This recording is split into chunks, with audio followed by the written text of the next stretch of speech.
speech may arouse some misreading. So let me briefly, at the very beginning of my speech, explain you what I mean by that. First of all, I'd like to ask you a question, a very difficult one. Who of you sitting in this room know what is your birthday? Aha! Okay then, so you probably didn't see the trick. Now I'll explain it a bit more. How many of you sitting in this room know on what day of the week you were born? Great! The rest may think, why on earth should I know that? Well, you shouldn't, since you live here in Russia. But if you were born in Myanmar, the Buddhist country, the former British colony Burma, the answer to this question would be of the vital importance in your life. No kidding, vital meaning that everything in your life will be dependent on the day of the week you were born. I myself first faced the fact during my second trip to Myanmar. Actually, I was flying to Mandalay from Kuala Lumpur airport, and I had my passport that was about to expire in 4 months. And the workers in the airport told me that actually Myanmar can send me back, still in spite of the fact that I have visa. And if I decide to fly, that would be at my own risk and at my own luck. Well, of course, I accepted this quite an unfair challenge. So 2 hours later, there am I in Mandalay airport, standing in front of the officer. Your passport, please. There you go. I gave him my passport and held my breath. Miss Valeria, born on Saturday?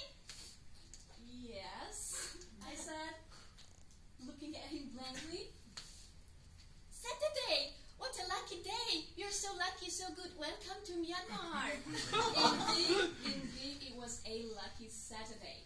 And since that moment, I decided to dig a little deeper into the concept of Myanmar astrology. So, here's what I learned. First of all, there are not 7 days in a week in Myanmar calendar, but 8. And you know why? Because there are 2 Wednesdays.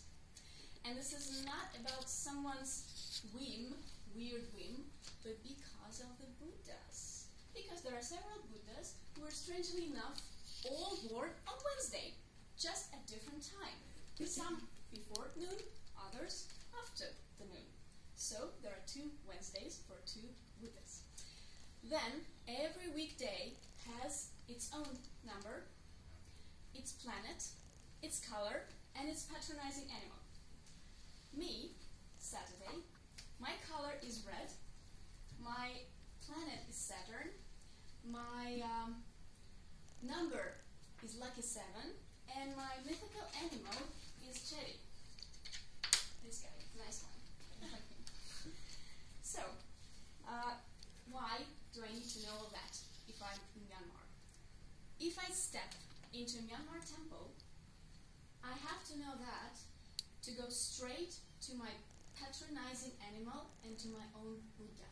And then I will have to pour his head with some water and for some limited number of times. My age plus 1 more year. That will give me a whole year of eternal luck and happiness. But not only my happiness depends on the day of the week that I was born. My job, my profession, my business partners, even my future Myanmar husband is strictly determined by Saturday. Basically, I can get along well only with Thursdays. That's how it's done. That's it. So, if a Myanmar man meets a Myanmar woman, how does he know if she is a Wednesday or a Saturday or a Monday? Maybe he can ask her a straight question. Of course not. The answer is hidden in a name. The thing is that every single day of the week has its own sounds and syllables, and these sounds are included in the baby's names when they are given them. So basically, you already know the answer to this question. Okay, if I'm a true Myanmar girl, the thing is that I can never, ever take any decision without consulting this guy. astrologist. If I want to get married, if I want to have children, if I want to buy a new house, if I want to sign an important contract, even if I want to buy a car, this guy will tell me to do or not to do. And if to do, then very important, when to do that. And this is the rule not only for us, ordinary Myanmar citizens, but also it works for them, the government and the monks. You know what? Every single important event of religious or political kind is consulted strictly with astrologists. So you can imagine how important for an astrologer and how difficult for an astrologist it is to calculate the best day for president's elections, for example, or the best hour to lay the foundation of another golden Buddhist pagoda. Believe me, if you make a mathematical mistake, God only Buddha knows how many years of misfortune will haunt you afterwards. So, now you probably understand why the birthday is of so much importance to Myanmar. To sum up, I would like to get back to the concept of happiness and luck.